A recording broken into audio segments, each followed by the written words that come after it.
পাহাড়ি ঢল এবং টানা ভারী বর্ষণের কারণে তিস্তা নদীর পানি বৃদ্ধি পেয়ে বিপদসীমার ৩ সেন্টিমিটার ওপর দিয়ে প্রবাহিত হচ্ছে। তিস্তা ব্যারেজের ডালিয়া পয়েন্টে পানির এই আকস্মিক বৃদ্ধির ফলে লালমনিরহাটের ৫টি উপজেলার নদী তীরবর্তী চরাঞ্চল ও নিম্নাঞ্চল প্লাবিত হওয়া সহ শত শত পরিবার পানিবন্দী হওয়ার তীব্র আশঙ্কা দেখা দিয়েছে।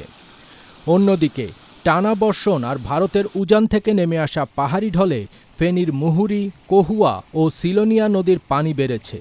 এতে জেলার উত্তরাঞ্চলের পরশুরাম, ফুলগাজী ও পরশুরাম উপজেলার নদী তীরবর্তী লাখো মানুষের মধ্যে নতুন করে বন্যা আতঙ্ক দেখা দিয়েছে। জেলা আবহাওয়া অফিসের তথ্যমতে আজ সর্বশেষ ২৪ ঘণ্টায় ফেনীতে ৫৬ মিলিমিটার বৃষ্টিপাত রেকর্ড করা হয়েছে। এদিকে পানি উন্নয়ন বোর্ড পাউবো জানিয়েছে, বৃষ্টির সঙ্গে ভারতের ত্রিপুরা রাজ্য থেকে ধেয়ে আসা ঢলের কারণে মুহুরী নদীর পানি ক্রমাগত বৃদ্ধি পাচ্ছে। গতকাল বৃহস্পতিবার বিকেল ৩টা পর্যন্ত পরশুরাম পয়েন্টে মুহুরী নদীর পানির উচ্চতা রেকর্ড করা হয়েছে ১০.৭৬ মিটার। নদীর পানি দ্রুত বৃদ্ধি পাওয়ায় বন্যা নিয়ন্ত্রণ বাঁধের বেশ কয়েকটি দুর্বল পয়েন্ট ঝুঁকিতে রয়েছে। পানি উন্নয়ন বোর্ড পাউবো আরও জানায়, ডালিয়া পয়েন্টে তিস্তা নদীর বিপদসীমা ৫২.১৫ মিটার, উজানের পাহাড়ি ঢল এবং গত কয়েকদিনের ধারাবাহিক বৃষ্টিপাতের কারণে নদীর পানি দ্রুত বৃদ্ধি পাচ্ছে।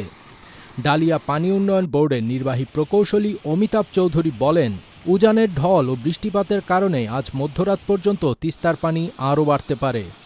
আগামী ৩ দিন এলাকায় ভারী বৃষ্টিপাতেরও পূর্বাভাস রয়েছে, ফলে পানি সাময়িকভাবে কমলেও নদী তীরবর্তী বাসিন্দাদের সতর্ক থাকা উচিত। বৃহস্পতিবার ৯ জুলাই রাত ১২টার তথ্য অনুযায়ী এ পয়েন্টে নদীর পানি বিপদসীমার ৫ সেন্টিমিটার ওপর দিয়ে প্রবাহিত হচ্ছে। এতে তিস্তা ব্যারেজের ভাটির নিম্নাঞ্চল প্লাবিত হওয়ার আশঙ্কা দেখা দিয়েছে।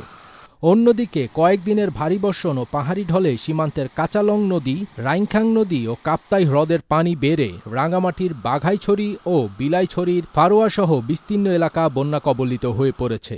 পাহাড় ধসে বিচ্ছিন্ন হয়ে গেছে মারিশা, দীঘিনালা ও রাজস্থলী সীমান্ত সড়ক যোগাযোগ।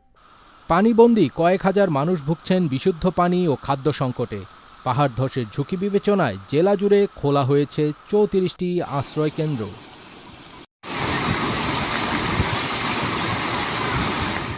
ফজবির তাজ, ATN বাংলা।